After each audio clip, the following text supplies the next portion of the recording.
30,000 பட்ஜெட்ல இந்த smart phone launch ஆகும்னு சொல்றாங்க. இது போகோ F1 பீட் பண்ணுமா? சோ இதுதான் Redmi Turbo 3 இந்தியால லான்ச் ஆகும்போது போகோ F6 அப்படின்ற பேர்ல லான்ச் பண்ண போறாங்க. இது போகோ F1 பீட் பண்ற மாதிரி தான் இருக்கு. ஆனா அந்த ஒரு விஷயத்தை ஃபிக்ஸ் பண்ணிருக்கணும். சோ இந்த போனை என்ன எழுதிருக்க?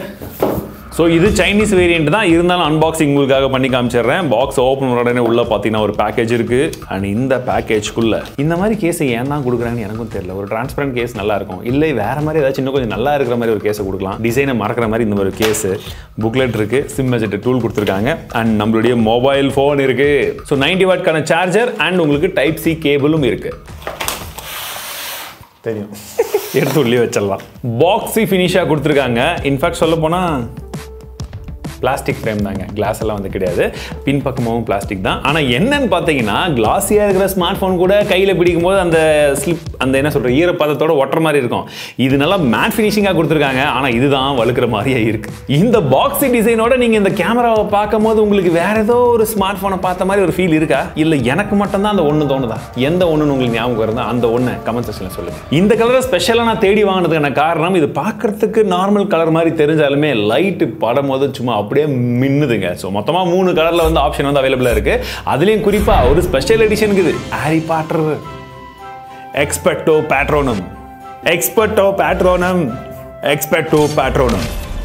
நம்ம சூப்பர் டிடி ஹீரோஸ்ல யாராச்சும் ஹாரி பாட்டர் ஃபேன்ஸ் இருந்தீங்கன்னா கமெண்ட் செக்ஷன்ல இந்த டிசைனை பத்தி உங்க கருத்துக்கள் என்னன்னு சொல்லுங்க. பிசிக்கல் ஓரியோ பொறுத்த வரைக்கும் உங்களுக்கு ஐகானிக்கான ரெட்மி உடைய ஐஆர் பிளாஸ்டர், இல்ல போக்கோ உடைய ஐஆர் பிளாஸ்டர் எப்படி வேணாலும் எடுத்துக்கலாம், அது கொடுத்துருக்காங்க. சிம் ஸ்லாட்ஸை பொறுத்த வரைக்கும் உங்களுக்கு 2 சிம் தான் வந்து போட முடியும், SD கார்டே போட முடியாது. அதை பத்தி அப்புறமா சொல்றேன். ஆனா இந்த ப்ராசஸர்ல 8K சப்போர்ட் இருந்தாலும் அவுட்புட்க்கு அவங்க வெறும் USB 2.0 தான் கொடுத்துருக்காங்க. அப்படி இதுல என்ன ப்ராசஸர் தான் இருக்குன்னு கேட்கறவங்களுக்கு இந்தியாவில் முதல் முறையாக Snapdragon 8s Gen 3 ப்ராசஸர் இந்த மொபைல்ல தான் இருக்கு. ஆனா இந்த மொபைல் இப்ப சைனீஸ் வேரியன்ட், பட் இந்தியாலயும் ஒரு 10-15 நாள்ல இது லான்ச் ஆயிடும். அதனால இது எப்படி இருக்குன்றது முன்கூட்டியே கொஞ்சம் தெரிஞ்சுக்கலாம். AnTuTuல 1.5 மில்லியன் ஸ்கோர் வந்திருக்குங்க, ஒரு நல்ல ஸ்கோர். இது கம்பேரிட்டிவ்லி 8 Gen 2 அளவுக்கு இதுல வந்து ஸ்கோர் வந்திருக்கு. அண்ட் உங்களுக்கு CPU throttling பொறுத்த வரைக்கும் 81% கான ஸ்கோர் வந்திருக்கு. ஆனா பெஞ்ச்மார்க் ரன் பண்ணும்போது எங்களுக்கு ஹீட்டிங் இஷ்யூ இருந்தது, ஒரு 50 டிகிரி வரைக்கும் போச்சு. அடே அப்பா இவ்வளவா அப்படின்னு சொல்லி தான் யோசிச்சு பார்த்தோம். பட் கேமிங் பெர்ஃபார்மன்ஸ் நல்லா இருக்கு. அந்த கேம் பிளே பண்ணும்போது எங்களுக்கு 41-42 வரைக்கும் தான் வந்து போச்சு.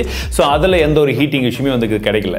RAM ஸ்டோரேஜ் பொறுத்த வரைக்கும் LPDDR5 கான RAM டைப், USB 4.0 கான ஸ்டோரேஜ் டைப் வந்து கொடுத்திருக்காங்க. நம்ம ஏற்கனவே சொல்லியிருந்தோம்ல இதுல SD கார்டு போட முடியாதுன்னு. காரணம் என்னன்னா இவங்க 12 GB கான பேஸ் வேரியன்ட்டும் கொடுத்திருக்காங்க, 256 GB கான ஸ்டோரேஜும் பேஸா வந்து கொடுத்திருக்காங்க. இது ஒரு நல்ல விஷயம். ஏன்னா டாப் எண்ட் வந்து 1 TB வரைக்குமே போகுது. ஆனா இந்தியால எப்படி அதை கொண்டு வர மாட்டாங்க. அந்த பேஸ் 256 GB ஆச்சு இந்தியால கொண்டு வந்தீங்கன்னா நல்லா இருக்கும். That is this variant. ஆனா சத்தியமா இந்த விஷயத்தை நான் இவங்க கிட்ட எதிர்பார்க்கல.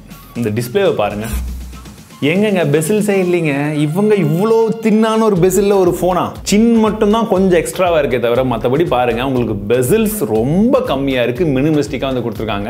அண்ட் ஒரு நல்ல டிஸ்பிளேவும் கூட. இன்ஃபேக்ட் சொல்ல போனா உங்களுக்கு 1.5K கான ஒரு ஸ்கிரீனை வந்து கொடுத்துருக்காங்க, 120 Hz கான AMOLED டிஸ்பிளேவோட. 2400 nits கான பீக் பிரைட்னஸும் இருக்கு. அண்ட் உங்களுக்கு கார்னிங் உள்ள கிளாஸ் உடைய ப்ரொடக்ஷனுமே வந்து கொடுத்துருக்காங்க. PWM டிமிங்கும் கொடுத்துருக்காங்க. அண்ட் DC டிமிங்கும் ஒரு சில இடத்துல வந்து மாறி மாறி ஒர்க் ஆகுன்றது போலயும் சொல்றாங்க. ஸோ இந்த மாதிரி விஷயங்கள்லாம் கான்சன்ட்ரேட் பண்றது ஒரு நல்ல விஷயம். டிஸ்பிளேவை பார்க்கிறதுக்கு நல்ல கலர்ஃபுல்லா இருக்கு, பஞ்சியா இருக்கு. அவுட்டோர்லயுமே நாங்க வந்து மாத்தி யூஸ் பண்ணி பார்த்தோம். சோ அதுலயுமே பிரைட்னஸ் லெவல்ஸ் நல்லா இருக்கு. ஸோ இது சைனீஸ் வேரியன்ட் அப்படின்றதுனால HDR சப்போர்ட் இதெல்லாம் இருக்கான்னு நாங்கள் செக் பண்ணல. இந்தியாவுக்கு வரும்போது ஃபுல்லாக இறங்கி செக் பண்ணிடுவோம், சரிங்களா? ஆனால் இன் டிஸ்பிளே ஃபிங்கர் பிரிண்ட் சென்சரை மட்டும் இன்னும் கொஞ்சம் மேலே வச்சிருந்தா நல்லா இருந்திருக்கும்.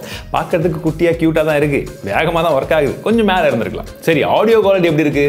ரொம்ப முக்கியமான ஒரு விஷயம் இல்லை. டியூல் ஸ்டீரியோ ஸ்பீக்கர் கொடுத்துருக்காங்க. ஆடியோ குவாலிட்டி நான் 90-95 வைக்கும் போதே எனக்கு அந்த பேஸோட எஃபெக்ட் வந்து ஓரளவுக்கு நல்லாவே இருக்கு. அடுத்ததாக இந்த கேமரா சோனியுடைய லைட் 600 அப்படின்னு சொல்லக்கூடிய ஒரு கேமரா. இந்த போன்ல நம்ம ஏற்கனவே பார்த்திருக்கோம், இல்ல அந்த ஒரு போன்ல நம்ம ஏற்கனவே பார்த்திருக்கோம் இல்லையா? எஸ், இப்போ 2வது தடவை பார்க்குறோம்.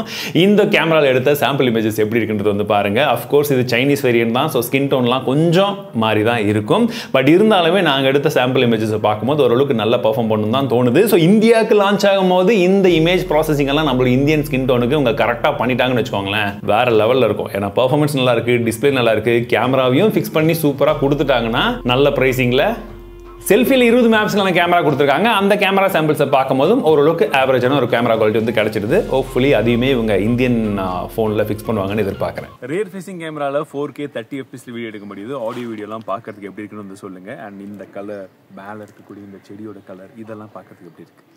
ஃப்ரண்ட் ஃபேசிங் வீடியோ குவாலிட்டி பார்க்கும்போது உங்களுக்கு இப்படி தாங்க இருக்கு. 1080 30 FPS வீடியோ எடுத்துட்டு இருக்கும்போது ஆடியோ வீடியோலாம் எப்படி இருக்குன்னு பாருங்க. செம்ம வெயிலாக இருக்கு. இப்போ ஃபுல் சன்னில் இருக்கேன் அண்ட் இப்போ ஷேடோவில் போகிறேன். ஸோ எப்படி ப்ராசஸ் ஆகிருக்கு. வெயிட் டிஸ்ட்ரிபியூஷனை பொறுத்த வரைக்கும் ஓரளவுக்கு நல்லா தான் இருக்குது. பட் இருந்தாலுமே கொஞ்சம் மேலே சைடில் கொஞ்சம் வெயிட் அதிகமாக இருக்கிற மாதிரி ஒரு ஃபீல் இருக்குது. பட் யூஸ் பண்ண கொஞ்சம் பழகிடுச்சு. ஆனால் பேட்டரியை பொறுத்த வரைக்கும் 5000 mAhக்கான பேட்டரி கொடுத்துருக்காங்க. 90 வாட்க்கான ஃபாஸ்ட் சார்ஜரை பாக்ஸ்லேயே கொடுத்துருக்காங்க. தனியாக வாங்க சொல்லலை. நான் வேறு யாரையாச்சும் சொல்கிறேன்னு நினச்சிக்க போகிறீங்க. அப்படியெல்லாம் நத்திங். ஸோ இந்த வெர்ஷனில் வந்து பார்த்தீங்கன்னா அவங்க ஷாமியுடைய HyperOS வந்து கொடுத்துருக்காங்க. அண்டு Android 14 மேலே பில்ட் ஆயிருக்கு. இவங்க இதில் ப்ராமிஸ் பண்ணுறது 3 வருஷத்துக்கான OS அப்டேட், 4 வருஷத்துக்கான செக்யூரிட்டி அப்டேட் தருவோம்னு சொல்லியிருக்காங்க.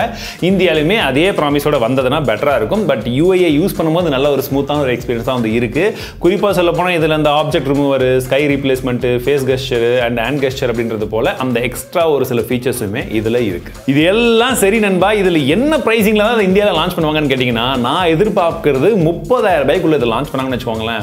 சாம ஃபோனாக இருக்கும். ஏன்னா 90 வாட்க்கான சார்ஜரையும் கொடுத்துட்றாங்க, தேவையான மற்ற எல்லா விஷயங்களும் இருக்குது. அண்ட் போக்கோவை பொறுத்த வரைக்கும் எப்பவுமே பர்ஃபார்மன்ஸ் அல்டிமேட்டாக இருக்கும். கேமராவை நான் ஃபிக்ஸ் பண்ணணும் சொன்ன மாதிரியே அவங்க ஃபிக்ஸ் பண்ணியும் கொண்டு வந்துட்டு 30,000 ரூபாய் பட்ஜெட்குள்ளே வச்சாங்கன்னா ஒரு நல்ல ஸ்மார்ட் ஃபோனாக இருக்கும் தான் நினைக்கிறேன். மற்றபடி நீங்கள் என்ன நினைக்கிறீங்க? இந்தியாவுக்கு இந்த ஸ்மார்ட் ஃபோனை லான்ச் பண்ணும்போது நம்ம என்னென்னலாம் இன்னும் எக்ஸ்ட்ராவாக டெஸ்ட் பண்ணலான்றதை பற்றி கமெண்ட் செக்ஷனில் சொல்லுங்கள் வித் #SuperTTS.